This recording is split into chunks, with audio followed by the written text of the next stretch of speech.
Well, we are back here once again with another episode of the Cloud9 podcast, season 8, episode 18. Woo! And the LEC is still not over. Yeah, LCK ended literally last week. LCS ended last week. Roughly. Yeah. Yeah. It was about like 2 weeks. It was Yeah, about you're two right. weeks ago. It was Mhm. 2 weeks ago.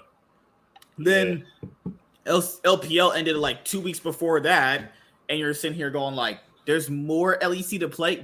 Yes, guys. Yes, there is. There's more LEC to play. So now it's a battle between Fnatic and Mad Lions to see who faces G2 in the finals, right?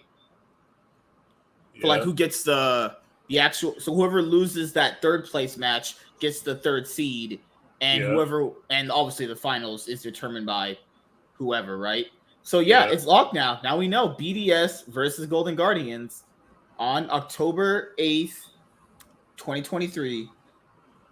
There's just so much league going on, and I like it. I like a lot of this league going on because as you experienced last year, when Worlds is over and after most of like the big off-season news is covered and I do all my videos on it, there's really not much else until the season starts, So last year, I mean, the biggest news was like, where is Doublelift and Bjergsen gonna go? And then once people figured out where they're gonna go, then like everything else kind of just like sorted itself out. Yo, what's up, Rosales? How you doing, man? How's your day, dude?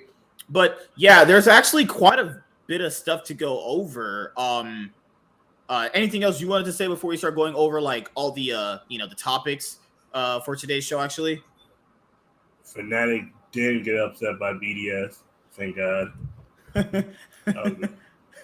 Okay, I don't get it. It's like every game 5. How the fuck does this keep happening? How the fuck do they keep getting away with game 5s and teams just like not knowing how to fucking play the game or close it out or what's going on?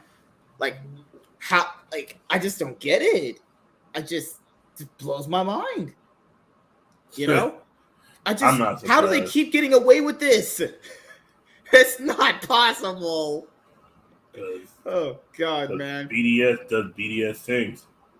Like, I just don't understand. Because when Crownie is on Ezreal, he was actually playing good.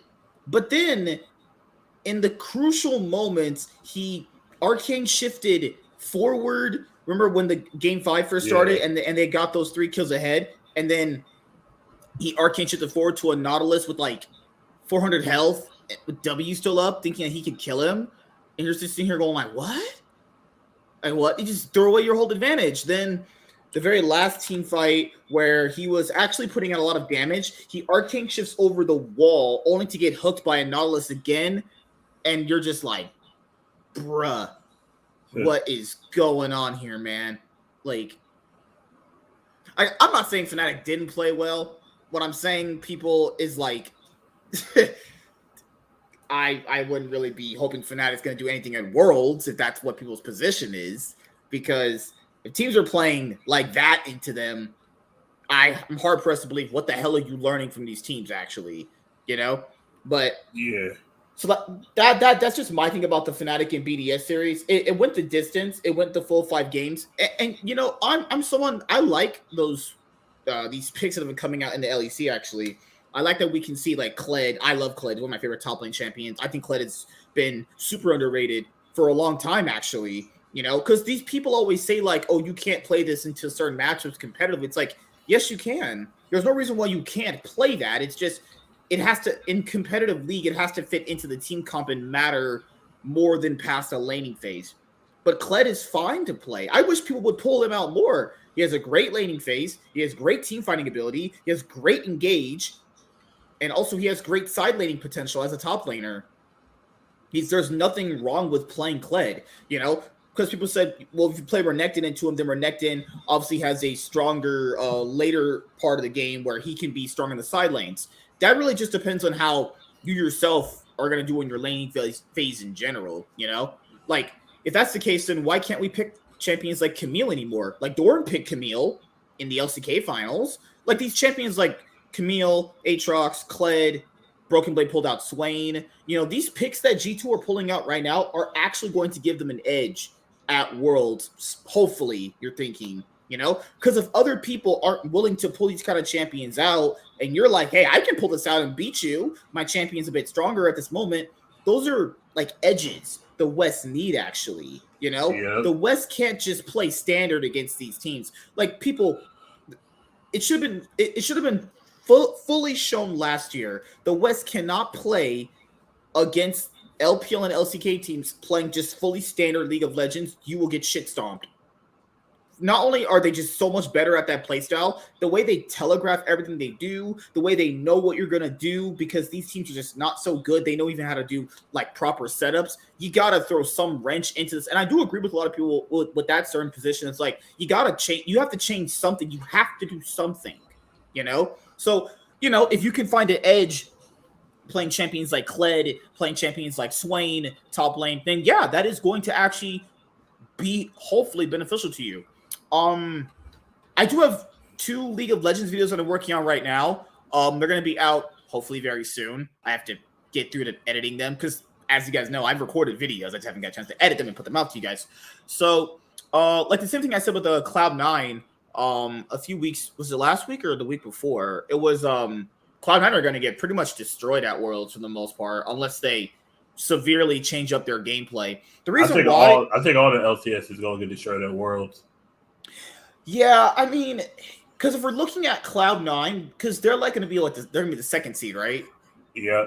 Yeah, but people have to factor in for Cloud9. The reason why Cloud9 were able to do as well as they did at other Worlds is because they had time to like ramp up, which I like the playing stage for that in general. The thing here is you're not going to get a chance to ramp up when you're playing just random teams to get out of the Swish stage or whatever they're going to call it this year at Worlds after the initial playing stage is over. Because like, the reason why G2 is considered a favorite for the West in general, outside of all the other teams, is because they're actually doing something in their gameplay to like show people like, hey, we're going to try something different.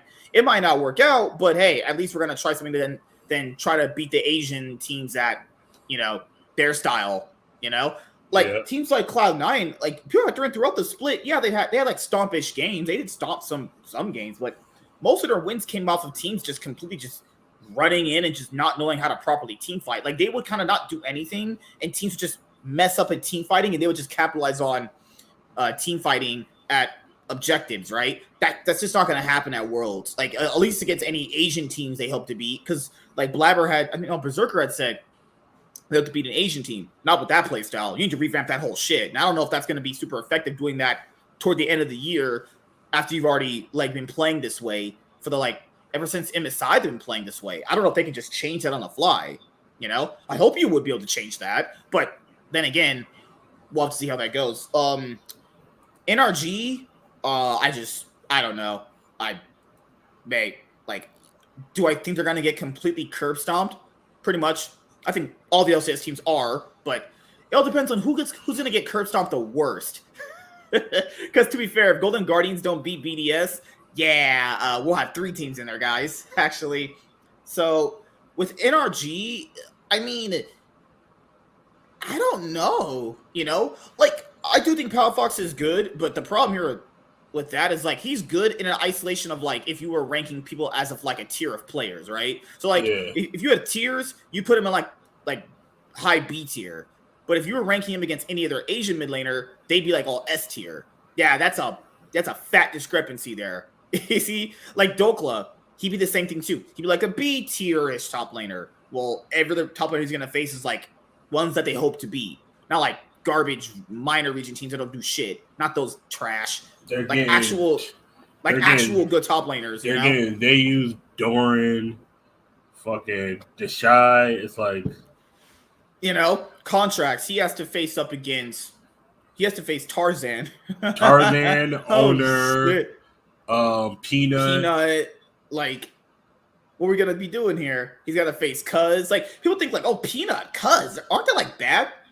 No, and not the bad you're thinking. Like, bad is like, okay, they're probably not as good as like the other mechanically skilled guy, but but like to Contracts' level, there's such a big difference there. Like Canyon versus Contracts. Oh my god, no, he's gonna get absolutely mauled. My biggest thing for NRG, is not the top. It's not the other guy. It's the bot lane.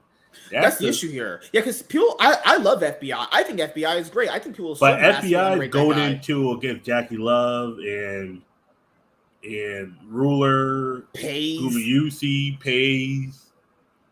I mean, aiming is great himself.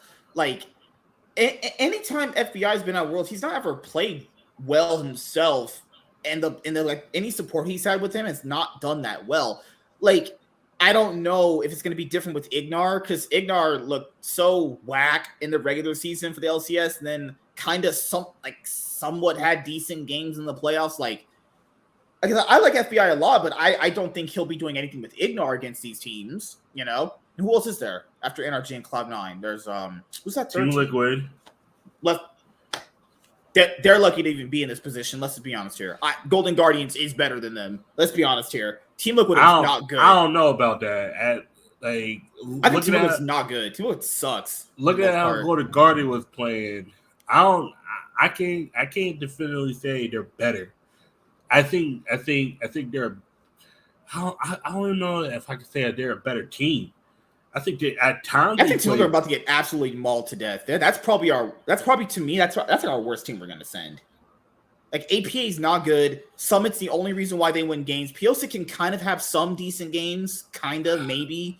Yon is horrible. Core JJ is really bad. I think it might be Cloud9 that might be our worst team compared to Team Liquid. No way. Team Liquid are awful. Team Liquid have no strengths whatsoever, other than Summit maybe doing well in lane. Like, I think Cloud9 losing energy in the way they did. I saw that video with Berserker and Blabber. They look like they're broken. And it's like they only have one hope to fix that, which is they somehow go and they get revitalized by their. This is all hope. This is theory. I'm not saying this will happen, but this is just a theory. They go to their boot camp. They get shit stomped so hard to the point where they're like, "Hey, man, we got to change our play style." That is what happened with them in 2018. They got destroyed so hard in scrims before week 2.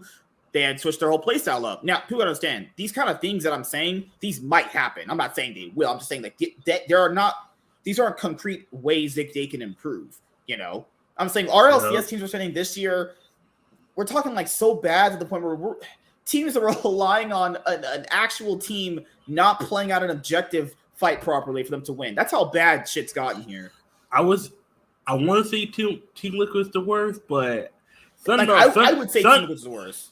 Sun's telling me Cloud9 broken. This something didn't go right. I just don't see a world where like Yon and APA do well. I just don't see a world. Like, Berserker still has great games individually. I see a world where Menace gets so far behind, Blabber's gonna have to bail him out, and then Blabber gets fucked. Well, Menace can't really see, man. You know his eyes are small. Like, come on.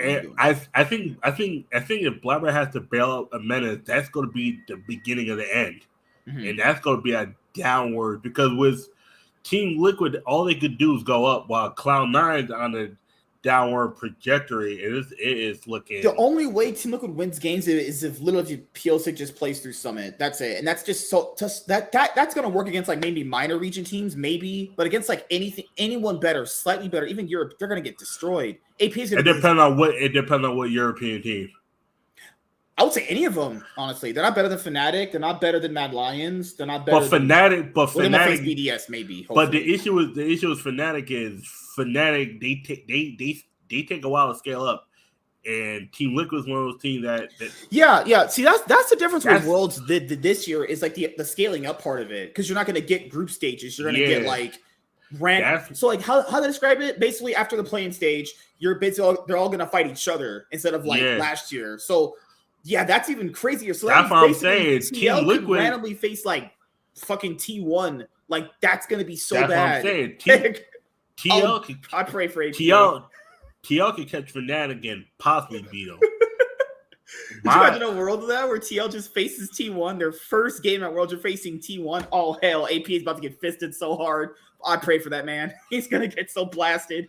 Oh my God. He might not want to even play League next year. If TL have a bad. If TL even get like fucking LNG and APA has to face Scout, holy shit. No. My thing is, what if LNG gets Weibo and they get you got Summon versus the Shy. Summon versus the Shy. Oh god, who's gonna end harder? That's what's gonna look like. It's gonna be like, okay, it's like shit. It's imagine a world where NRG faces G2. Oh, I pray for Palafox. They're about to get guys. I'm pretty sure. Okay, so out of BDS and Golden Guardians, I would say Golden Guardians wins that. I hope so. I hope so because BDS looks like every time they get a lead, they always find a way to throw it. But to be fair, I'll say this right now: if BDS win, God, please let this happen. You know, I don't ask for much. You know, you already made me black, so you know, problem there. But you know, I'm white, right?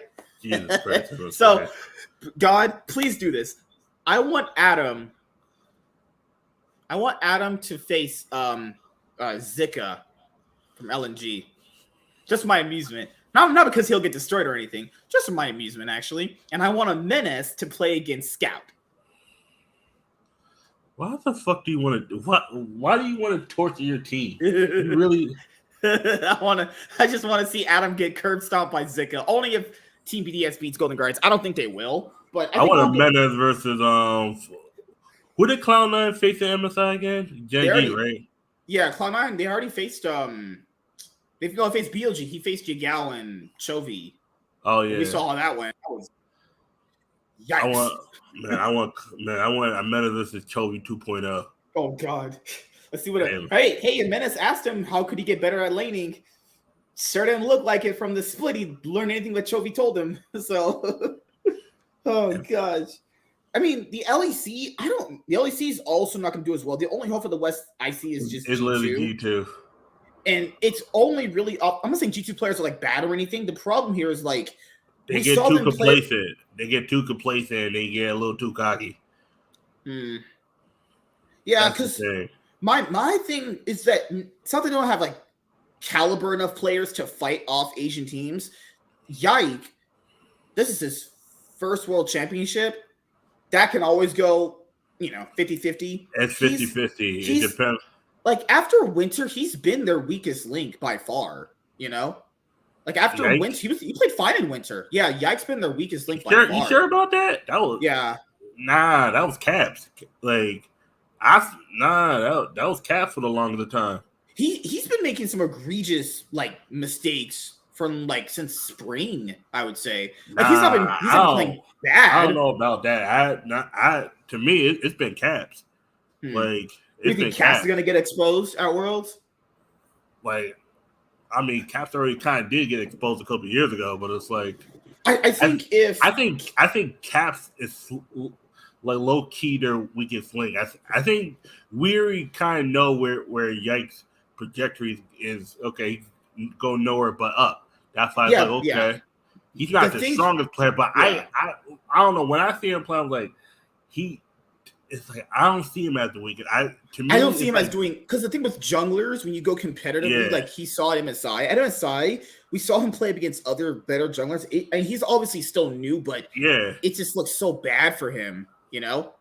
Like he looked like he didn't know what to do when someone had an advantage over him. That's bad. But that was the thing. That was the thing I was expecting. Caps was losing lane, and I'm like, oh yeah, for sure, yeah. That's why I say Caps, because it's like I expect that from Yak. It's like, okay, he's not been in a position where he's gonna be too far behind, but Caps is losing lane, or it's not even competitive at times. I'm like, okay, this is about to go south real fucking quickly. Yeah, because the thing here is it's like people are probably gonna ask, do I think can Caps fight off these guys? It honestly, not really. The only way he could probably do that is if him and Yike had good 2v2 synergy, because the thing with Worlds, was always been a thing at Worlds, is if whatever team has the best mid jungle synergy, always more or less so is the best team to win. Last year, Zeka and Piosik, great synergy they had at Worlds. The year before that, 2021, you had it was Scout and JJ had great synergy. Before that, you had a Canyon Showmaker, obviously great synergy. Or even just every World, you can go back and watch that World stream I'm doing right now. Go back and look at all the World Championships. Having really good mid jungle synergy, 2v2 together, is so good. I don't think I think that's probably their weakest strength is mid jungle synergy. Yeah, they really don't have any, and that's the thing. Perks talked about that too. Perks, even when G2 was stomping everyone and fucking when Caps was Yankos, Caps had Yankos and he couldn't have good synergy with him. So maybe it's not the junglers. Maybe he just can't work well with certain junglers, and that's a problem. Like you have to have some decent duos in your team. I think it's Caps. Oh yeah, it is. It is. That's why I put him at the weakest because it's like because even when watching Caps was recaps Caps today, even their like interactions kind of like awkward a little bit between them because when it was with Yike and BB is there. Yike and Hassan. Hassan's the odd one out. Like Hassan's just an odd guy. He's just that's just his personality. He just like but that. He clicked with everybody. Even when it was like Yike and Mickey X, it's kind of like older, younger brother. You know, Mickey X is always going to shit on Yike. It's like, okay, younger brother, you just got here. And then, but it's like with Captain Yike, it's kind of like co-workers, where it's like, okay, cool. It's right. Like because and that's the weird synergy because it's like it's like the one that I would say is most popular on the team is probably BB and Mickey X. It's like. Then probably Caps, but it's like sometimes not everyone's personality fits. It's like that's the problem is if they don't work on their mid jungle 2v2 synergy, it's not gonna. That's their weakest strength overall. Yep. Like Hansama and Mickey X are fine.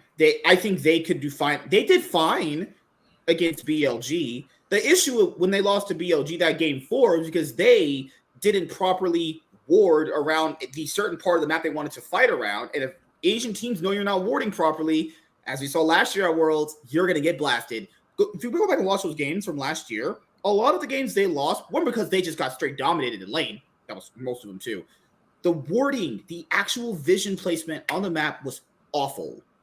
These teams, not only were the Asian teams warding better, they knew exactly where you'd be when you teleport, even when you were placing your map, even when you were going around the map and trying to put wards in certain spots. Like, that would be it for G2 for the most part. I mean, we'll see them next week face off against. I'm pretty sure they'll be facing Fnatic in the finals for the season finals, or whatever the fuck they're gonna call it. Actually, so what did you think about some of these series beforehand? Like, I'll start with the BDS one with Fnatic. You saw that one, right?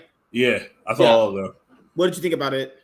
I was never afraid that Fnatic was going to lose because I've seen enough BDS series now where I'm like, okay, if this gets to game 5, they're not winning. BDS is the king of do not let this get to like an NBA game 7 because you're gonna fuck up, and they fucked up. I think BDS had a better draft. I think BDS have a better draft game 5. Their draft is amazing. To me, BDS is a choke artist. Like, look at how they play. That's the prime example of choking. You get into because to me, once you get to game 5, it's like, all right, you're even again. It's like, okay, cool. BDS gets ahead. They catch Fnatic. It's some stupid moves they did, and then BDS brains just turn the fuck off. And I mean, game 4 it looked pretty dicey, but they had it was the game 4 was shaky in the early game, but they brought it back and they stomped game 4. And you're like, your confidence should come back. They should, and they did have it. And they did have it in the first half. Adam was solo killing Wunder in a few of the games. You're like, okay, what's that thing? That thing. It's they must be an ultimate master magician because I keep getting fooled by this team. But then I keep thinking to myself, this team has Lebrov. That's what I keep thinking to myself. This team has Lebrov. And Chio has just been just not good. That's the problem with the LEC is these junglers are just so bad. Like Chio, Razork, and fucking who else? Yike and El Yoya. Oh God, Jesus Christ! Pray for these motherfuckers. I mean, my thing. Who you think is the best jungler in the league? Yankos. Yankos. Okay. The problem is he was a heretic, so that's not gonna matter, honestly. Yeah. Okay. I was thinking, I thought, okay, it's probably Yankos. If I said anyone else, you probably think I was trolling. I was trying to think of all the junglers. I was like, okay. Yeah, the thing here is like, I'm not gonna lie. I hoped Bo was gonna be as good as everyone said. I hate when players like are hyped up and fail. I'm not gonna lie. You know, I went back and looked at as much Bo videos as Sean gave me. I was like, oh, this guy is average. He's okay. He should work, but then I realized, oh, you got a Chinese player, the Korean player. That's not gonna work well. It's not the same language. Well, the thing here is, people gotta factor in for League, like you mentioned with Pokemon. Some people are just really dependent on what meta there is. Some people only shine in certain metas. That's it. Yeah. Some people aren't like a universal jack of all trades when it comes to this. It's like it's like with Yu-Gi-Oh. It's like right now, this is not my meta. I can't play in the Eradicator. It's like I mean now people are getting away from it, but it's like you can't play in a certain meta. Sometimes it's just like these champions that got nerfed. Or my champions, like I'm gonna have to learn new champions. And it's like, but like I've always been in a mindset if you should learn every champion within your role. That's me. I'm a support. That's me. I'm gonna have to learn certain champions. But yeah, like I always told you this. You know, just start playing a support that's good enough with a low floor that you can get that play style to work on. That's what I did. I played champions with like a low floor that were easy to learn to get a play style that I wasn't familiar with, like playing tanks, playing carries.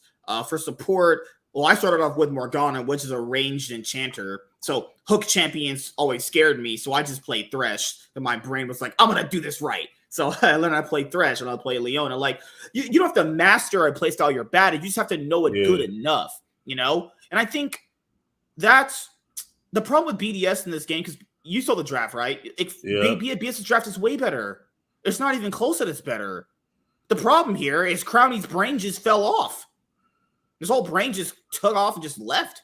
That shit ran. Like there was a part in Game 5, remember, where Fnatic is sieging the top tier turret, and then they all get aced. You're just like, BDS, you can't lose this. There's just like, bruh. It's like Fnatic were giving you a free game. Yeah. Like remember, they're sieging a top tier 2 with Baron push. Yeah. And then BDS win the whole thing. You're like, all right, you just can't. I don't get it, man. Tell me, how does Fnatic keep getting away with this? Because that's the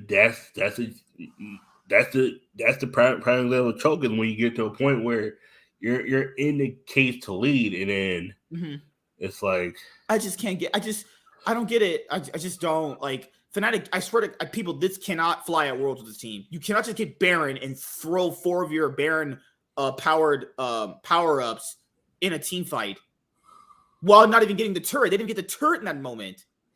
Like, what? You know, like what is this? And my other thing with Fnatic in that I've seen from them is it's not that you can kind of tell this team has a lot of, not say internal issues because we'll go over those later, but just like these guys, it's just 5 guys just playing together. There's no synergy. It's 5 solo queue guys. Think about it. Yeah. Trimby and Noah are new. I forgot who the last 2 players that they got. Oh, Reckless and Avian. Yeah. They need to get rid of them. Reckless, maybe they could have kept it. Avian needed to get the fuck out of there. That was bad. Avian was such a fucking fraud. That guy's Reckless was like, but then he said, I would have kept him if he decided to stay. And then the minute he said he wanted to roll swap to support, I was like, yep, you're out of there. Fuck you. You're gone. Nope. He screwed himself because the minute he said he wanted to go to support, I was like, oh, okay. Because I feel like Fnatic wanted to keep him. There's a feeling I had that Fnatic wanted to keep Reckless, and if he doesn't come out saying he wanted to roll swap, they keep him. But and Fnatic pray to God. I saw one of his streams. Basically, he's kind of like a content creator for them. It's just this is such a weird relationship these fucking guys have at this point now. I just my brain can't take it anymore with these 2. Okay, pretty much he's just Whipple. He's just Whipple right now. They kick Whipple, but they still pay. Oh, Whipple, you're gonna do content for us. See, basically just gets the same money. Yeah, and it'd be like, oh, Whippo, talk about how the time you got to final the loss. I'm like, really?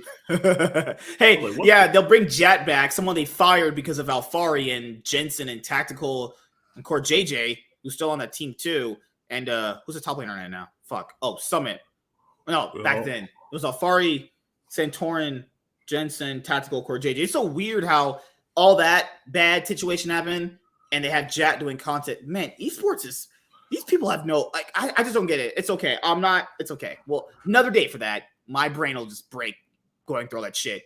But for the most part, yeah, like the LEC just looks like shit too. You know, I guess it looks like better shit than the LCS, but these teams are about to get fucking just Goomba stomped out world. There's no hope for these guys. This probably is going to be the first year where you get an all Asian top 8. You know. Oh, I was about to say last year, but it wasn't. It was 7 in so close. Rogue had that good first week where I even said it last year.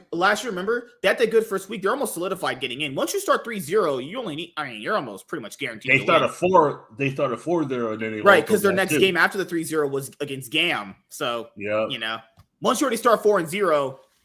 It was BG plus that whole thing was a top esports. Yeah, and I never disagreed with Warren and Sean saying that top were better. I agreed with them, but I said, hey, the thing is, top should have won a few minutes earlier.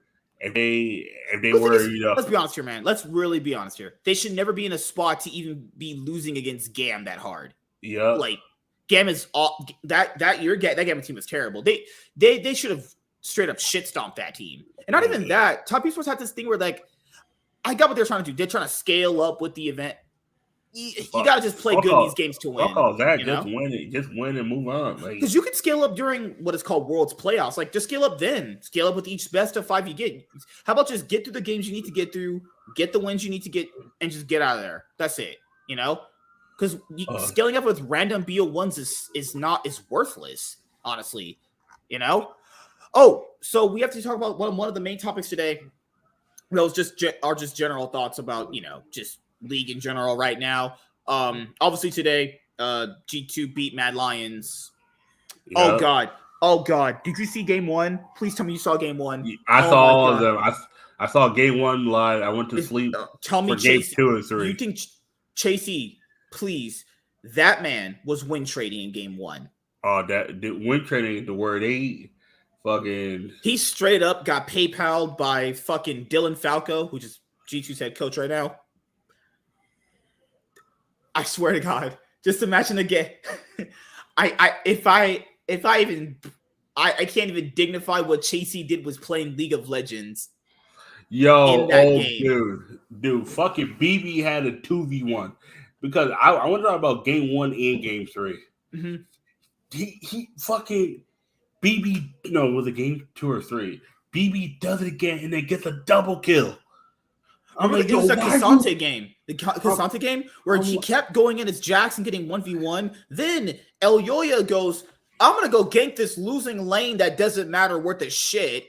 Goes up there and gets himself killed. I told any jungler, please listen to me. Any jungler out there, do not gank a losing lane that bad. It's fine if someone dies once. That's whatever. But this guy died 3 times by himself. And then had the nerve to call his jungler up there going, bro, I did a gank, bro. Got both of them killed. And fucking. You can't make this shit up. And then don't forget when, was it there in the, oh my God, bot lane? It was top lane, Chasey. I was like, Chasey really just getting killed by the fucking tower. You got no minions. And you chase BB under the tower. I was like, oh my God, try to get a kill. You get yourself killed. Not once, not twice, but 3 times. I'm like, yep. I saw that shit. I was like, you knew that motherfucker was win trading game 1. He got PayPal'd something. I was like, yeah. Not only did it happen twice by himself, but he brought his jungler up there. That's and they got them both killed. And now jungle pressure is kind of off. Yeah, jungle pressure is totally fucked after that. When you go up there and it doesn't work.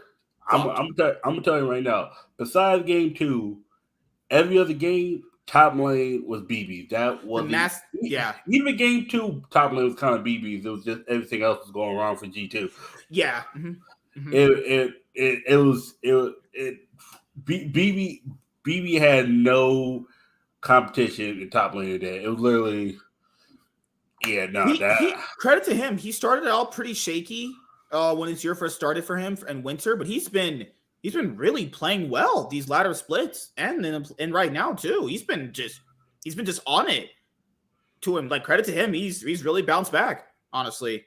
And just seeing the way he's just stomping these people is just insane. Like, yes, it is somewhat of Chasey being retarded, but like, bruh, you'll never see an LPL top laner do that ever. You'll never see someone get solo killed that many times, and not just that way. That kind of fashion is terrible. And the thing is, I don't get why El Yoya kept going up to top lane to help him. I just don't get it. Like, why go up there? The lane's lost. The lane was lost the moment he got solo killed, essentially. That you got to be like, hey, we'll just let the Jax just farm and scale, and we'll see how it turns out. He needs to go help Niski. He needs to go help the bot lane. The bot lane had to go. Imagine being Ezreal and Rakan versus a fucking Kalista and Lissandra. Yeah, Mickey X, who won MVP of the year, pulled out Lissandra support. I'm not shit you not. It's an actual thing. Apparently, maybe. Watch out for your solo queue games. You're about to see Lissandra support, actually. Just imagine that, actually. So, yeah, this series against Mad Lions was just... Yeah, outside of game 2, yeah, you're right. Mad Lions had a pretty good game in game 2, but outside of that, it's just all G2. Even game 4, it was only just close based off just the early game. Other than that, when it came to team fighting, G2 just out-team fought them every single moment, you know? It's just... Right. Anything else you want to say about this series in particular, or no, we think we covered everything, right? Yeah. I think okay, with this series, I would say the bot lane went to G2, even though Hansan was shaky at times. Mm-hmm. Caps outplayed Niski. Yeah, Caps had the one bad play. Remember in game 2 where he got solo killed because he jumped out. Yep. He brain don't work sometimes. I just don't know why he would. Yike looked decent. There was times where it was like, okay, he's trying to be a little too aggressive. He was playing Maokai. Yeah. Like, the Maokai wasn't bad. It was just like sometimes, like, I don't know if that's the pick. I think Mickey X game 1 was Lissandra. Lissandra, yeah. Mm-hmm. That Kalista Lissandra pick, that BDS didn't know what the fuck to do. They were all kinds of confused. That's the thing is, they picked Rakan into Lissandra. Like, that's a good counter. Yeah. Rakan jump in, she does W's. He stuns. Got to give it to him. That's a pretty good counter right there. Your most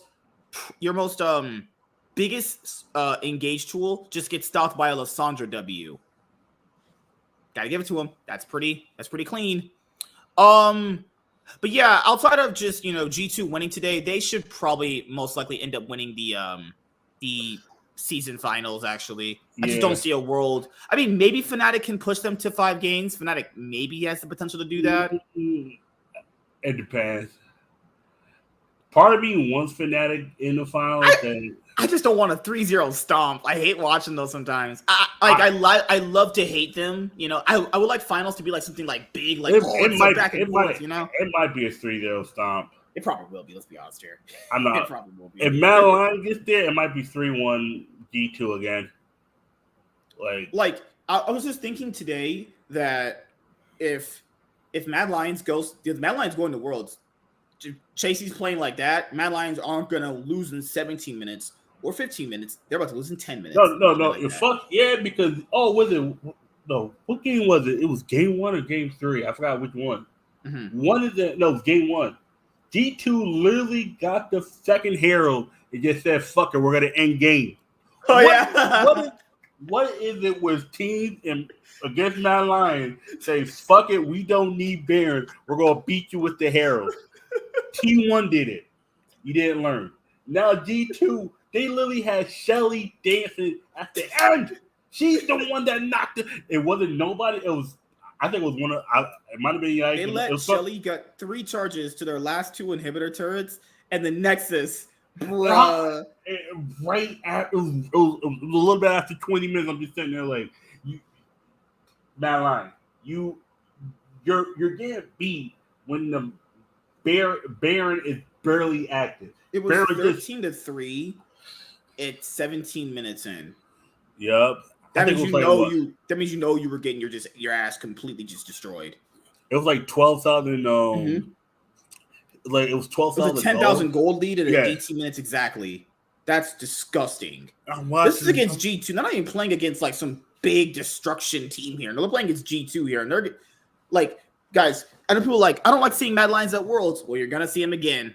I mean, God bless their souls. Hopefully, they do anything at Worlds. Nothing's gonna happen. Fucking, I'm Chasey. Just like he's Korean too, right? Chasey, yeah, he is.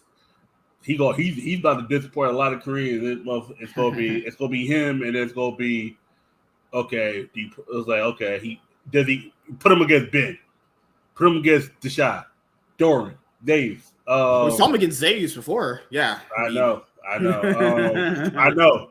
Fucking you saw BB was fisting him. You saw what Zeus was doing half time. This was oh my god. I don't even know other top lanes off the top of my head. I'm like, fucking Doran's gonna clap him. Oh my goodness. Fuck. Shit. Yeah, that's the thing is not only is the LEC sending BDS, they're sending Mad Lions. That might be even worse. BDS is 50-50 at the moment. Yeah, to be fair, BDS could theoretically fucking, I don't know, maybe pop off or some shit. We don't know their potential. What we do, it's bad. But like, they have nothing to lose. We know Mad Lions is terrible. We know this team is ass. There ain't nothing good about them. Fnatic got a backup top laner right now. I mean, Wunder was their top laner. They got rid of him for Oscurin. That's his name. Yeah, Oscurin. And now they had to put Wunder back in because Oscurin's hand is broken. Okay, so we're gonna go over that right now. Well, no, the first thing we'll go over is LeTigress is retiring, guys. Yes, Miss Gabby Durden is done. That cute stuff of hers. She's retiring. Damn. I didn't see this one coming. I was like, oh shit. I thought she got fired, but they said she's no longer be. They finally fired her ass. Nope, she's retired. I'm like, that's crazy. Are they bringing I'll back be honest Dash? here. I think they did fire her. I think the way she worded it made it sound like she was more in control of that. Actually, I mean, don't forget she's been doing the challenger for about 6-7 years. I think it was been a while. This is from Dexter. Should we do Dexterdo or don't you just let's do Dexterdo. Yeah. All right. So as you guys know, so I've been watching Gabby since I was watching like Academy and shit like that. Like I only stopped watching Academy like in the latter years of it. I did watch it somewhat consistently for a while there, and that's where I first saw her at. And I first saw her on the LCS broadcast for Monday Night League back in 2020 spring, because the LCS tried to do this whole Monday Night League because Monday Night Football was their initial idea. Monday Night Football and Monday Night Raw kind of thing. They wanted Monday Night. That was their thing. Mm-hmm. And obviously the LCS stopped doing that because, reasons. Monday Night Football, Monday Night Raw kicked your ass. It's like, no, I don't want to watch League when I want to watch John Cena shit talk Roman Reigns. Or someone called the quarterback playing right now a scrub. He's a scrub. He out there, he can't throw the ball. His hands are too small. He can't run. He don't know how to look over the lineman, and he be throwing picks. It's like, I didn't understand why they try to do it, but it's like I wasn't watching League at the time. I was like, Monday night's the busiest night too. It's like you got plus all these. Well, their idea was it was for people on your time slot. I mean, I don't agree with it either. It's just their idea was the East Coast. Yeah, because there are more people that live on the East Coast, so they thought to themselves, "Hey, if we put League on Monday and we put it earlier, you guys will have time to watch it earlier." Like the idea is like in theory, it kind of does make a little bit of sense, but like in practice, it's like doesn't work. But in practice, it doesn't work. The issue is when I used to work, I used to get off work at 5. I wouldn't get home till 6:30. Yeah, and then the games would start at I think for Monday Night League, they would play 2 best of ones. Yeah, that's great to watch. 2 best of ones on Monday, right? At 5:00. East Coast time? Mm-hmm. Yeah. 5, that's when people are coming home. That's me. Pretty much, yeah. That was the idea. Like, you get off work, you can come home and watch League on Monday. That People was the leave work at 5, or like you gotta realize a lot This of is people, Riot, man. You know they ain't thinking this shit you properly. gotta realize a lot of people on the East Coast are taking the train home. That's mean we leave work at 4 or 4:30. You're not getting home till 6. 6:30, depending on how far and where you got train. Yeah, depending on how many stops you have too, you know. Yeah, because I know someone that lives all the way up in fucking Cromwell from Stanford. That is an hour and a half train ride. I'm like, Cromwell? What the fuck? Cromwell? I was like, Cromwell? So, because it was because like the Reddit community, they would come on Travis's show, Hotline Shit, and they would like the East Coast people would complain that, oh, we can't watch enough League, it doesn't match our time zone. It's just bullshit. I hate when people use the time slot stuff for League. It's such bullshit. People literally watch the LCK. That shit starts at like 12 for me, probably like 3 for you, and we can watch them best of 5s. Motherfuckers, I swear, this community has probably some of the biggest bullshit cap artists I've ever made. Hearing these people type on the internet, it's just dog shit. So I can't watch these LCS games. I got all these problems. You watch LCK? Yeah, I make sure I watch T1. You do know LCK games start at like 12 o'clock at night, right? That's me. You're up at 3 o'clock in the morning when you gotta be up to go out of work at 6:45 in the morning. You East Coast people are just built differently. I'm just saying, but no, because there are some motherfuckers I know that will go sleep at 8 o'clock in the morning to wake up at 3 o'clock in the morning to watch those shit and then go to work right after. Yeah, because it has nothing to do with the time slots. As it never was about time slots. Anyone saying that is just a cap artist. You just don't want to watch the LCS. That's it. Riot, well, is here. They didn't understand that. It had nothing to do with time slots. Had nothing to do with nothing. People just didn't want to watch the LCS. That's it. That's a hard pill to swallow. They can make all the excuses they want. I said this last year. I said it many years ago, but I more or less so emphasized why I meant it last year. If people are genuinely interested in your product, they're just going to watch it. People are generally interested in the LPL and the LCK, so they watch it, regardless of time zones, and they have higher viewership. Remember, even the LEC, in the LEC, the LPL and the LCK all have higher viewership. They are much like LEC is 8 hours ahead of us. When LEC starts for me, it's like 8 a.m. in the morning. I can't watch. I'm at work, but yeah, it's 11 for me. No. LEC is 5 hours ahead of me.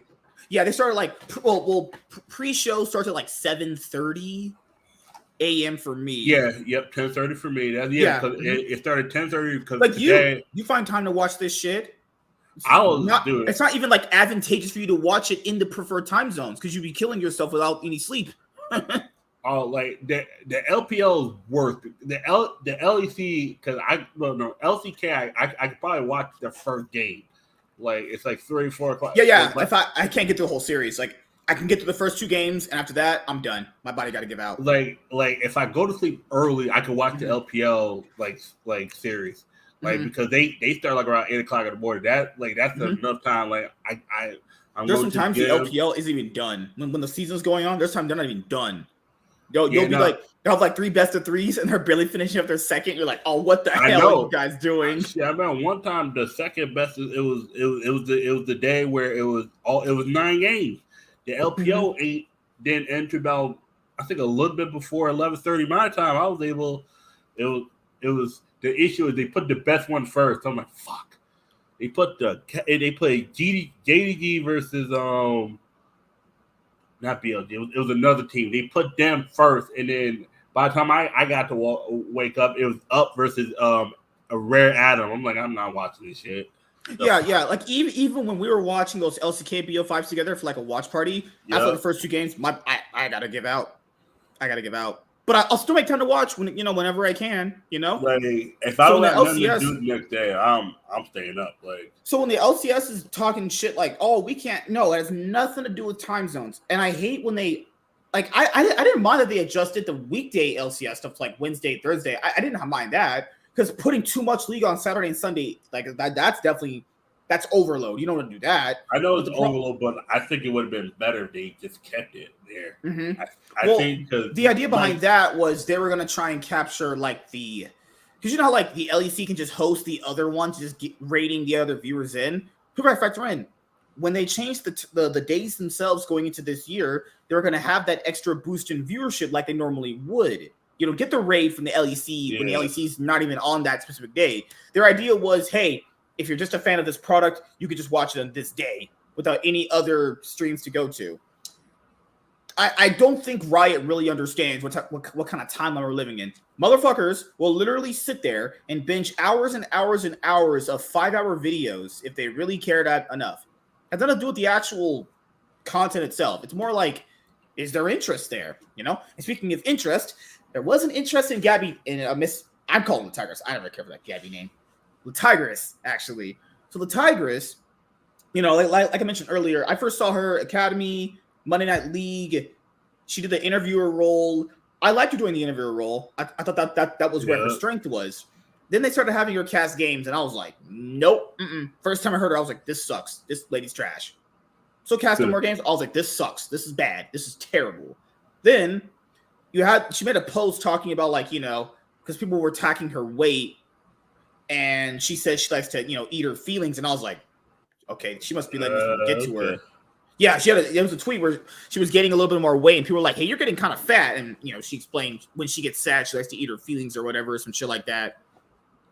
And whoever she dated, whoever she was married or who she's married to, probably doesn't mind, because unless he tells her, and that's what it's like, because we don't know. Of course, it's gonna be online, but we don't know if she can verbally abuse at the home too. We don't know. It's like, you never know about these things. You never know. Yeah, because it's like, we do know the motherfucking online. Oh, we shit on her. Oh, we shit on her. Yeah, I don't shit on her. I'm like, okay. Like for me, when I saw her post on Reddit, this might be a rarity in League in general. You know, there'll be like some motherfuckers be like, yeah, I kind of did like you. No, guys, this was a pretty much like, get the fuck out. You're trash. Don't let the door hit you on the way out. Bruh. It was bad on Reddit for her, actually. And you could tell, like, through all the online backlash she got, like, everything that ended up happening. Like, even if Riot wanted to keep her, I don't think she would have stayed going into next year. You gotta factor in. I don't think she would have stayed either. You gotta factor in. Riot is a monopoly when it comes to this stuff. The Overwatch League failed. The COD League, I don't know if that's still it's failing too, but it's not as. Yeah, that's the thing, is like Riot has such a monopoly on this, where if you want to cast competitive League of Legends or esports in general, they have Valorant too. Now they have two monopolies. You got to go through them, and competition is stiff when it comes for these guys. And they've basically made it so like everyone is a jack of all trades when it comes to this now. So you're not special in what you're trying to offer. They want you to have multiple things you're good at, which isn't good, which isn't bad in and of itself. But if you want the best possible out of someone, I think having them do their job, what they're best at, is the best way to get the most out of them. But with LeTigress, like, outside of the interview stuff, you know, that was just it, honestly. And just the way, you know, just all the stuff that she had to deal with, I'm not saying it was deserved, but it's like, she wasn't good at casting. I think they should have just kept her doing the whole interview thing, you know? Yeah. Not everyone can be, like, a jack of all trades, you know? They try to get her to do that, and she ended up just being a master of none. Oh, Lord. I mean, she was good where she was before she was good at that. I'm not going to say she was bad. She was good at that. It was like, it's like if the LEC try to put Laura as a cast, they're like, no, just keep her in Shox doing the interviews and chatting up, because maybe Shox could do casting, or maybe, I don't know. We haven't explored that out. Like, so like I saw this coming from a mile away. I just didn't see a world where she was gonna stay going into next year. Now, given how Riot doesn't want to have another big problem with any more women anymore, given their recent problem many years ago, you know, they're gonna probably be like, hey, we're not gonna say anything publicly, but you're not gonna be with us for next year. This is the same company that got rid of Dash, who last year won like Host of the Year award or some bullshit like that, you know. So Riot doesn't care who you are, honestly. He probably just he probably was just worth too much, had too much value of Cloud. That has to be. Companies are doing that now. They're like, if you ask for too much money, they just get rid of you. It's like, huh? Wait, what? It's we could do it without you kind of thing. It's like, it's more like if Dash or LeTigress don't really have a significant impact on the viewership, then they're gonna be like, well, we can just get someone else to do it. That's how they do it. And plus, there's many more things I could say, but let's go through this right now. Gabby Durden suddenly departs LCS broadcast ahead of 2024 season.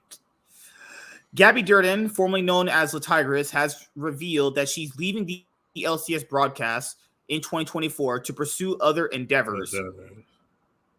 Between the controversy that spawned from a monologue about TSM, I remember that one, and her casting style being divisive in the community, Gabby Durden's 2023 tenure with the LCS wasn't easy for her. Backlash from the TSM monologue was so severe she had to step away from the broadcast. See, that I didn't blame her for. That one I didn't blame her for at all, because pure fact, when you work on a broadcast, these ideas go through a lot of people and then have to get okayed by the team itself as more of like a group thing.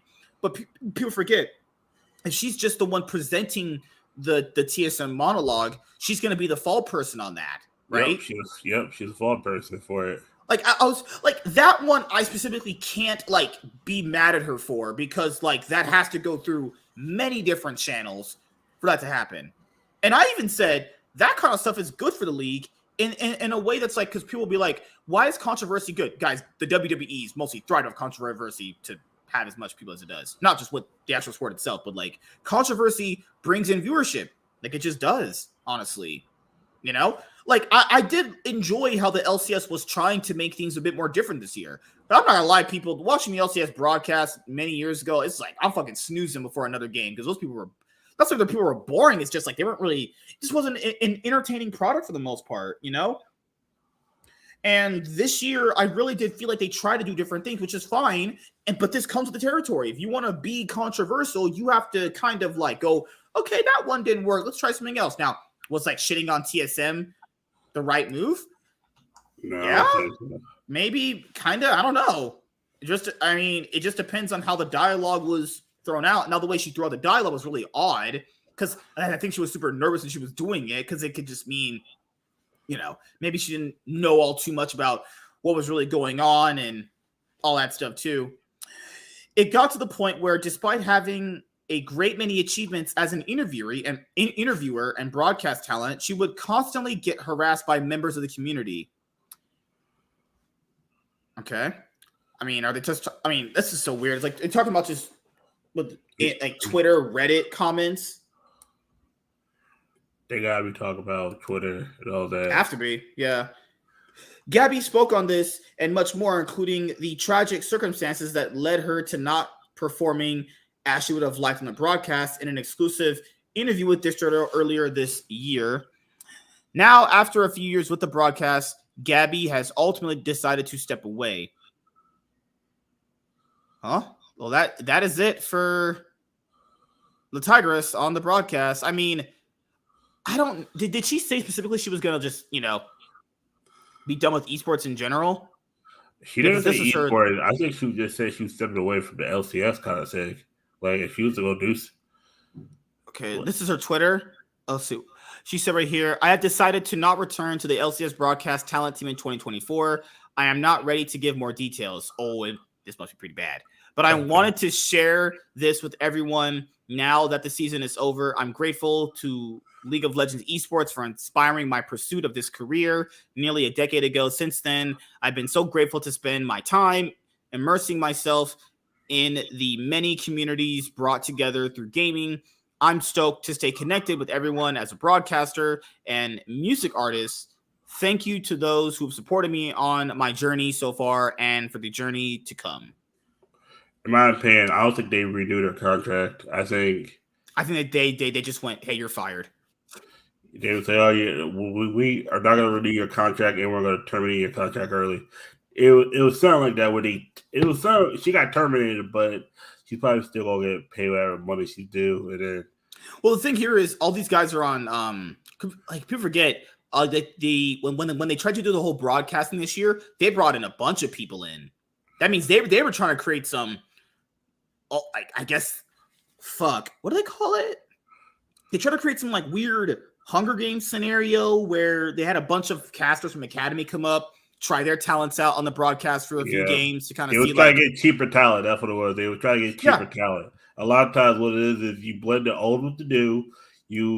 The people that are either getting too experienced. It's the whole thing with companies where they try to get the older people out, that they get the newer people in. Don't have to pay them a lower amount because they don't have 10 years there. It's like Dash been there forever. He was gone. He was the first one out the door. Oh, he's the best. Doesn't mean they keep you. The longer you're there, the more likely you're getting. They'll keep you just as long as you don't ask for a raise. You don't even have to ask for a raise. They'll still cut you. Like I remember I got well, you could have that tipping point asking for more money. They're like, wait a minute, you want more money, but you ain't having no impact on no viewership. Out. If you ask for more money, you're out.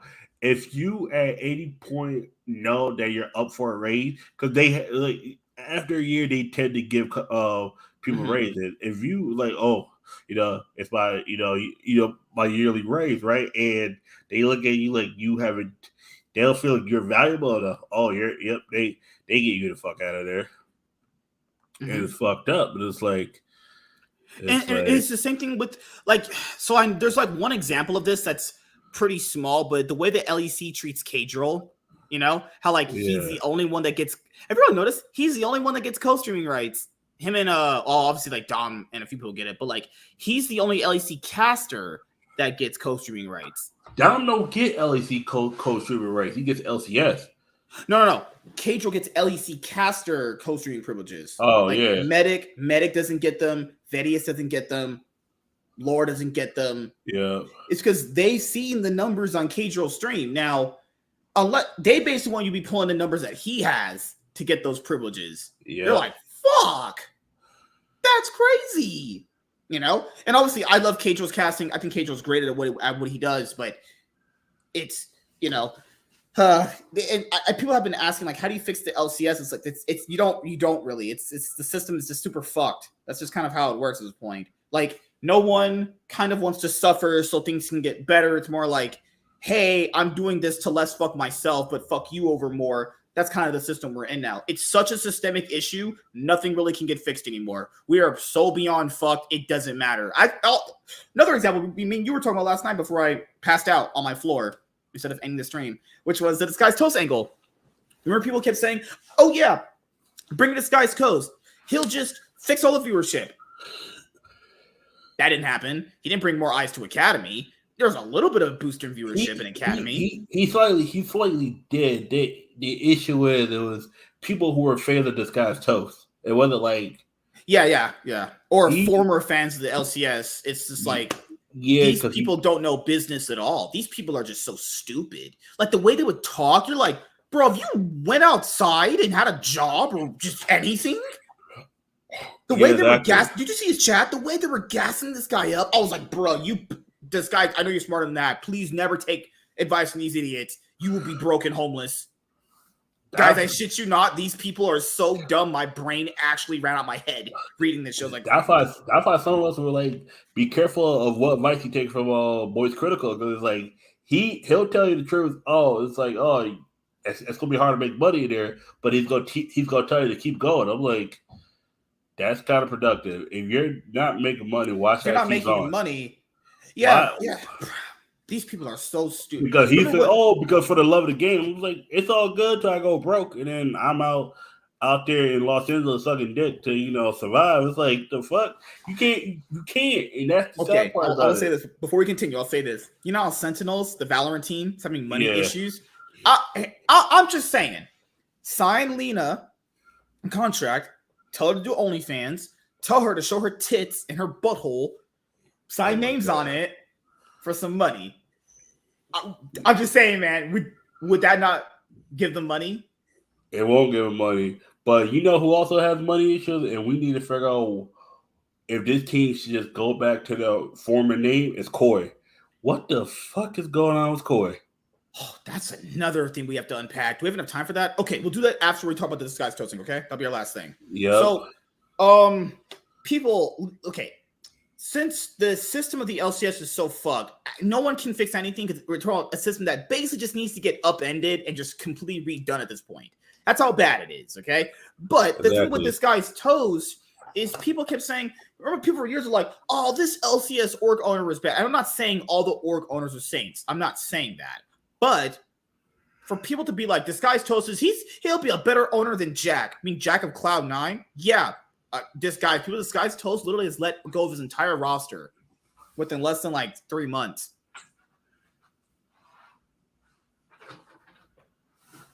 Exactly. Can I get my throat slit? Like, okay. So here, I'm gonna pull out some money. This is my rent money. This obviously is the money that I have. I'm broke as hell. All right, so this is my rent money right here. Not $200. This is just $200 bills, right? Okay, so this is just math for you people. Okay, so let's say this guy, you know, this guy's toast has to say he has a lot of money from his like those deals that he made with like Facebook and shit like that. Okay, so let's just say you have $200 here. Okay. Now, these idiots who watch this guy's toast go like, man, it's just $100, bro.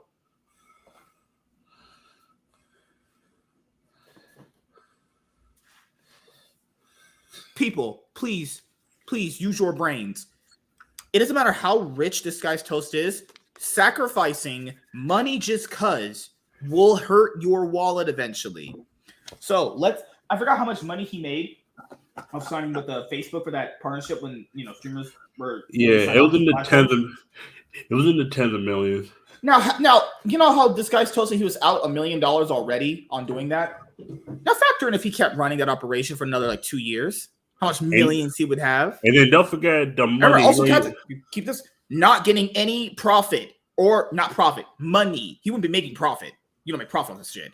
You wouldn't be making any money, let alone breaking even. Okay. And then don't forget the money he already lost from the Valorant teams. Right. He signed Ye, the faker of Valorant. Okay. I'm pretty sure he's not cheap. No. I'm talking about the girls team he originally had. Don't forget how much he lost off that. Remember, people try to gaslight everyone and being like, oh yeah, women esports. Every single org dropped their women's team. They had to. There's no viewership in women's esports. And that, first of all, there's no reason to have a roster. We have to pay all this much money if there's no viewers viewing these people playing. There's no viewers. There's no engagement, and it's like it's just people virtue signaling and just gaslighting people and be like, "Oh, if you don't like seeing women play, you're a fucking misogynist." Neither do women, apparently. So it's like the same thing with the WNBA. It's like no, men like it. It's like we don't like dumbass people. It's like. Yeah, we don't like LeBron James talk about politics. Why the fuck would we think we're all like you talk about politics? It's like that's what the whole industry has become now after all these many years. And I wish I had a show many years ago to talk about these things in more in depth, but it's just more like we're seeing people basically come in and realize, wait a minute, these org owners are right. This is just it's like the whole Yu-Gi-Oh local card show owner thing we talked about last week. It's like this is just a money pit of just nothing. And people factor in the reason why there's media rights deals for NBA and the NFL and all the other big ones is because on cable, the most watched things are traditional sports and pretty much singing competitions. Yep. So when you're paying money to a cable company, and obviously the money gets distributed through many different means, most of the money would obviously be towards getting these sports companies onto their deal. Guys, there's a reason why YouTube has the Sunday Night Football thing now. Gee, I wonder why they have that. YouTube, yep. Amazon got the Amazon Paramount has their own. You can watch live sports on Paramount Plus. Yep, Amazon got Thursday night. Yeah. There's a reason for that, people, because traditional sports is what's pretty much keeping basic cable alive. So, yeah, most of the money is going to go to them. Rightfully so. They're the biggest player. The thing you need to understand is that doesn't exist for esports. There was no consistent way to make money. There just isn't. Plus, people that these orgs try to go after are broke. They got no money. Okay? And the people that do have money, they spend money like every now and again. Like people like me, I'll randomly buy a jersey every once in a while, that I like, I'll just PayPal paying for that shit. There's people that buy merch. That's not a thing. It's just more like there's no consistent way of making money in this. There just isn't. And the people that they cater to don't have money. So you want to be this whatever fucking virtuous org you want to be, but you want to cater to people that have no money and they complain you're going broke. Where does this make any sense to people? You're catering to college kids who don't have money because they're paying tuition and college fees, along with having a job to cover their day-to-day expenses. Shoot me, please, man. I can't explain this stuff anymore. I'm going to have a stroke. I hate these orgs. And then people would rather give $5 to see Amaranth show her asshole than to give money to an esport org they claim to love and watch.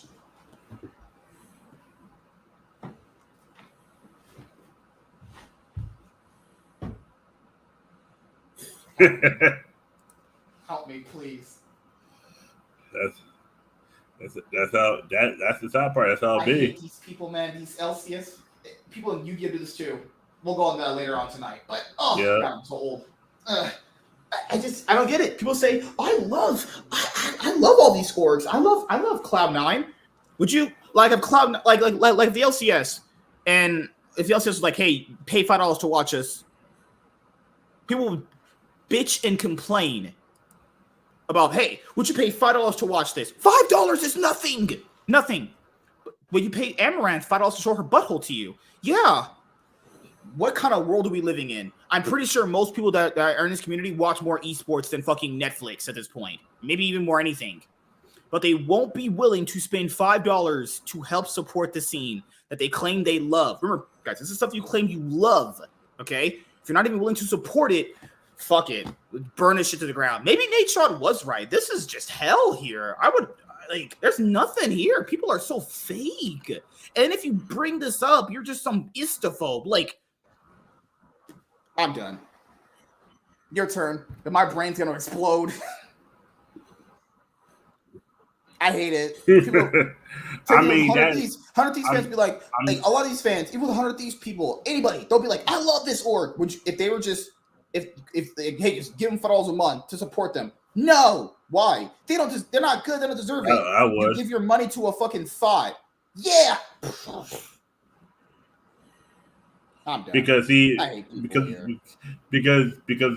know what the response would be. Oh, I get instant satisfaction with her showing me her cleavage.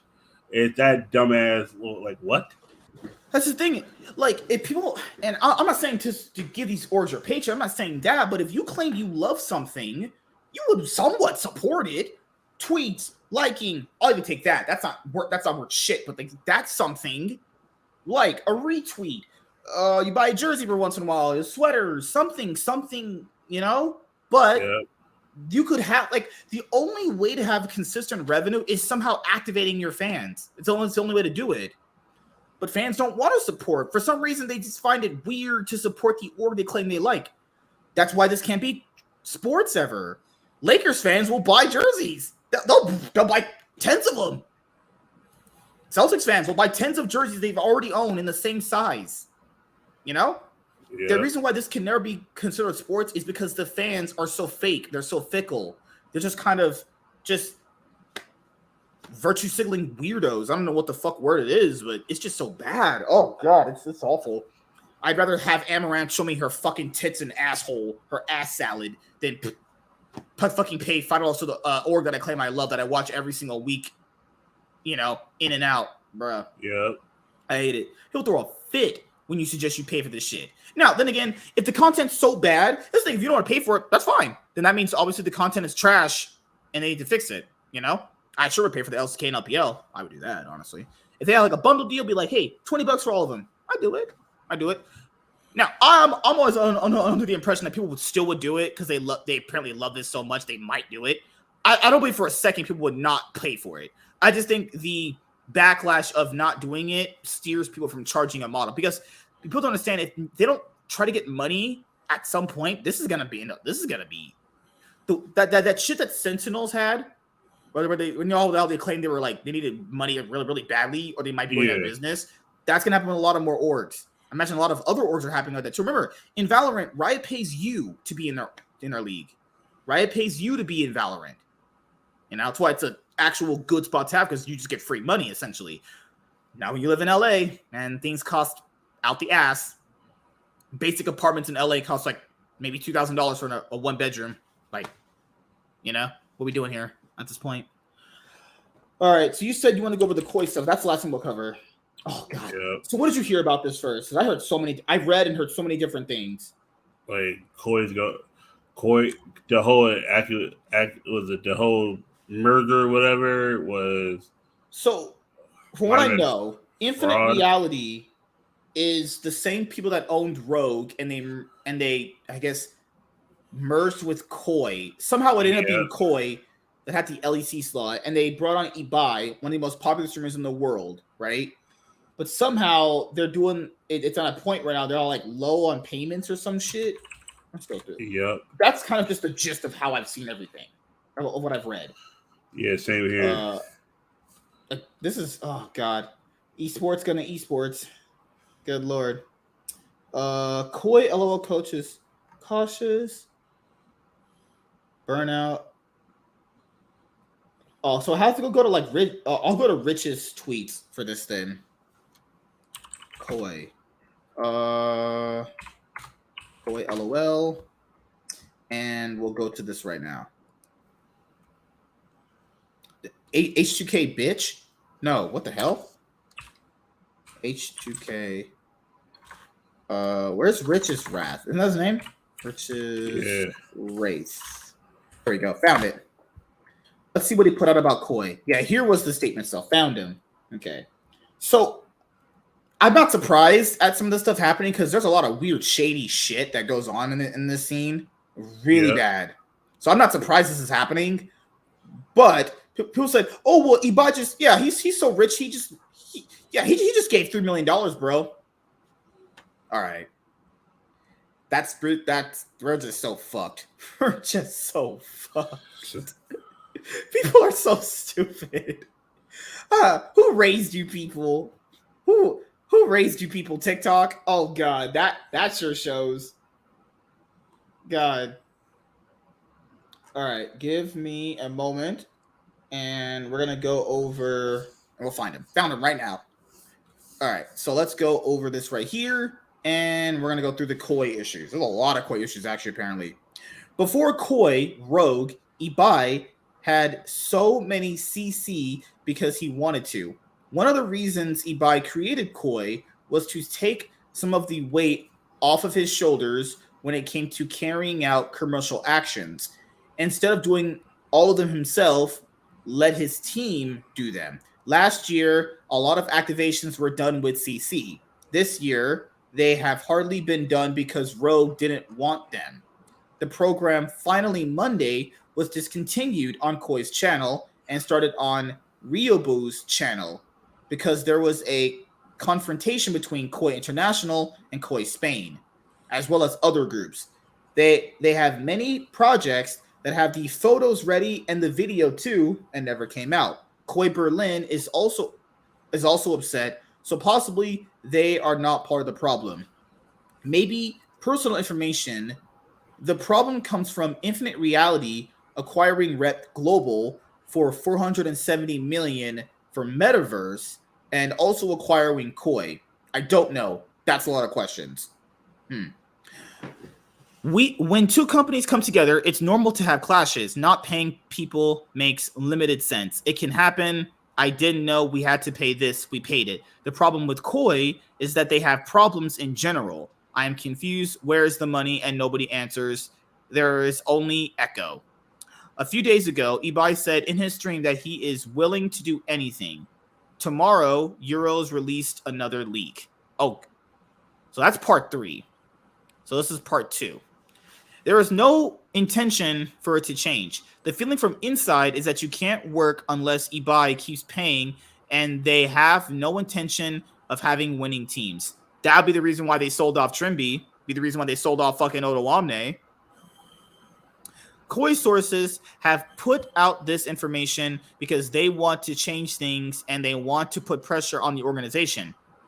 Ibai is willing to leave Koi and to spend as much money as he needs to continue next year.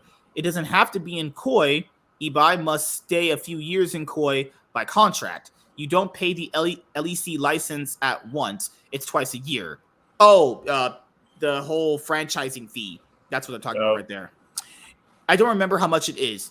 I think it's 8 million or 10 million progressively. What the oh Lord. Yeah, Jesus Christ. Jesus fucking Christ. In the years for entering the league, there have been a lot of teams that have been late to pay. When you don't pay, you get in Riot's eye. Especially now when Riot is taking the whole economic thing very seriously, like in Valorant. I don't think we are at the point where Koi is going to disappear. There have been many reprimands to eBay for Operation Gunter and some very serious ones. There have been already there have been there have already been problems during Spring Split at Valorant. There was a player who was signed by Koi Valorant and was paid in two parts. One was paid instantly. The second took 3 months to pay. Holy shit. eBay is not the only one who is thinking about leaving Koi. There are more people within the club who are thinking about leaving, not only from Koi Spain. You getting the gist of all this? This is a lot of shit. This is basically looking like the companies, these guys don't got no money. That's it. That's pretty much all I can see right here. Ain't got no money. Or whatever little money they have is drying up, actually. Yeah. This is just the alleged one. But yeah, what happened? Nah, it's just about a matter of time.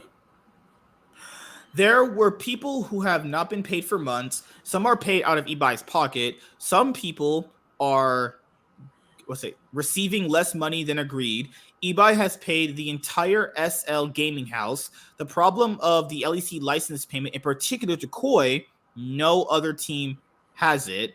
Most of the non-payment problems are due in Koi LEC because in Spain, it is all paid by eBay. This was coupled with Koi LEC not wanting to give a penny to the Spain project at the beginning of the year. There was a SL player who hasn't been paid a month and a half. Finally, he got paid. I don't think Koi LEC is disengaged.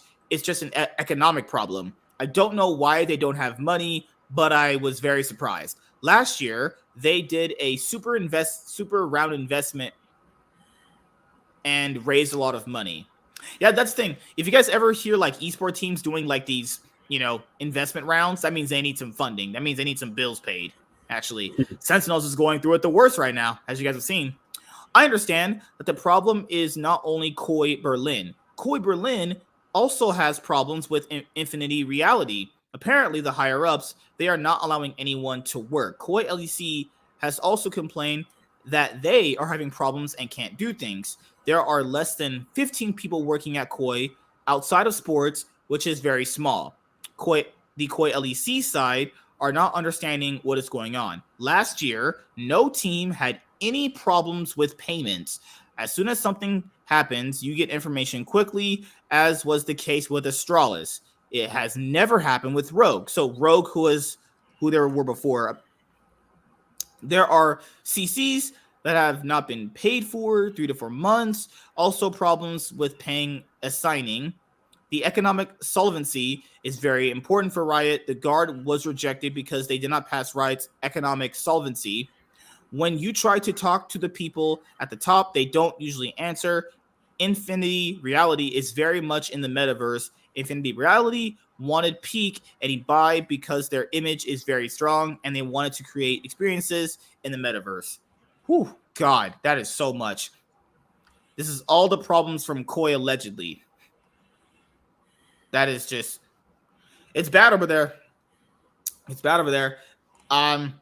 Like seeing all of this right now, I don't think Koi's going to be in LEC org for much longer, actually. Nope. Hell, probably not even next year, honestly. That's why everyone kept telling Larson, you might want to get the fuck out of there. Yep. Is there anything else you want to go over today, actually? No, that was pretty much it. I just want to go over that because that was it's like you look at Koi, you're like, oh shit, all that money is, where did it go? Maybe they didn't even have the money. Maybe it was one of those equity swap things. Remember how that happens with companies? Yeah. Equity swap. That is the worst thing you could do is equity swap because it's like you're mainly just trading over debt, and you don't want to be trading over debt. That is the because then when you trade over debt, you get all the interest if you don't make the payments on time, and it just gets worse and worse. Yeah, that's why I tell people, if you see like other esport orgs, start putting out on Twitter that they're having money issues, don't be surprised. This is gonna end up happening. Yeah, Sentinels did it. Koi issues. We have multiple teams in the LCS trying to sell. I'm not too sure what is going to be the situation regarding that. Apparently, Monty had brought up the fact that these payments for the LCS have been suspended.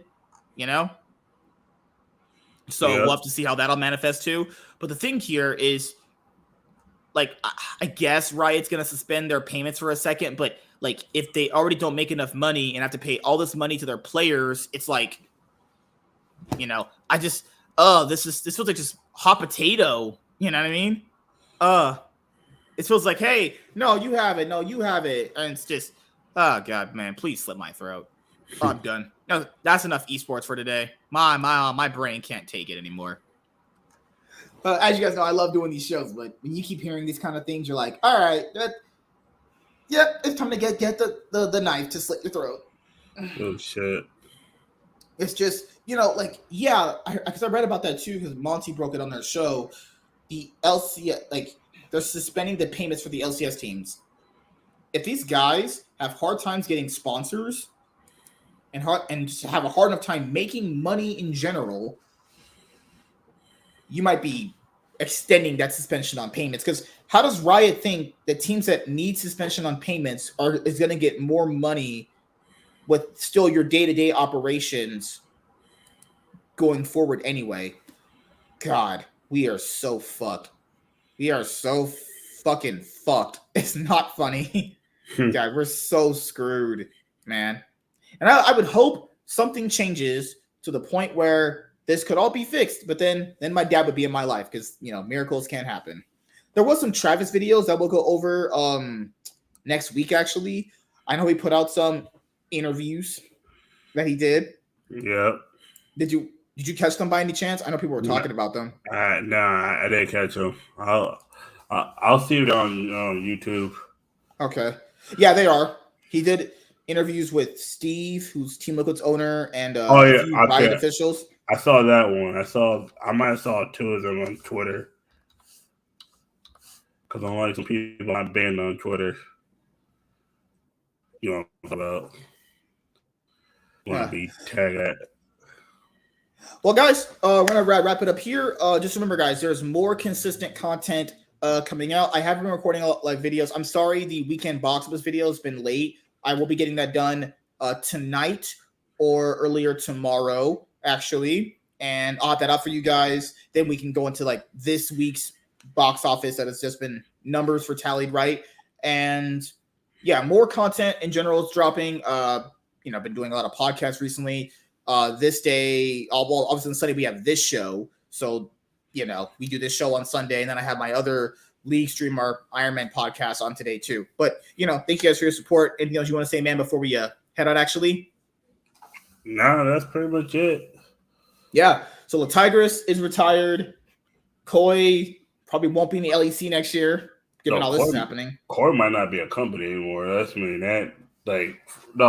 not being in the LEC that is definitely coming. They might go back to Rogue. They might get bought out by Misfit Gaming again. You don't know. Cutie Cinderella might sleep with me. No, that ain't happening. Oh, as of today, we are officially on our 180th episode for this show.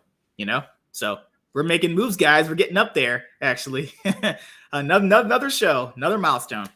But good amount of episodes more, and we'll be at that coveted 200 episode mark. But thank you to every single person that has been watching and supporting, all the new subscribers, all the older ones too.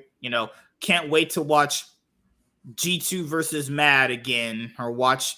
Can I get G2 versus Fnatic? I'm just G2 versus Mad is such a foregone conclusion about which team is just better. It's not even close. Just give me G2 Fnatic and give me a 5-game series, please.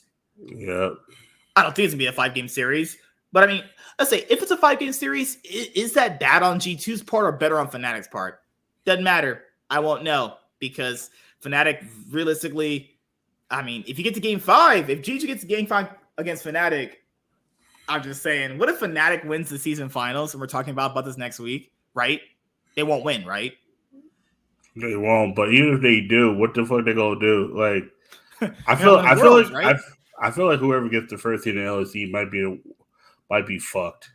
Mm-hmm. Usually, getting first seed usually fucks you for the most part. It's like if you're in the West, you know. It's like my thing is, will G2 just throw at the finals and then be like, all right, cool? I don't know, man. It just feels like G2's just gonna win it all. That's crazy. If G2 win next week, by the time we do this show, they'll have won winter, summer, and the season finals. Yeah. If they didn't lose to Mad Lions in that best of 5 in spring, there's a good chance they could have just won everything. Yeah, they could have. Wow. Just wow. Oh, God. Yep. I'm all here for it. G2 supremacy, baby. All right, guys. See you guys later. Have a great week. Hope you guys had a great weekend. If you only watch this show, have a great week coming up. And yeah, the LEC will officially conclude Sunday, this next week coming up. Is there like another season finals we don't have to watch at this point? You know, because it feels like at this point they're just dragging this shit. Also, we do got the Asian Cups going on. Yeah, because last year they did kind of stream that, so we'll go and we'll probably watch that this year in the meantime before Worlds. Man, it's about to come down to China and Korea again. Like, oh God, can't wait for that one again. Yep. I love it. Bangers all day. All right, we'll see you guys later. Peace.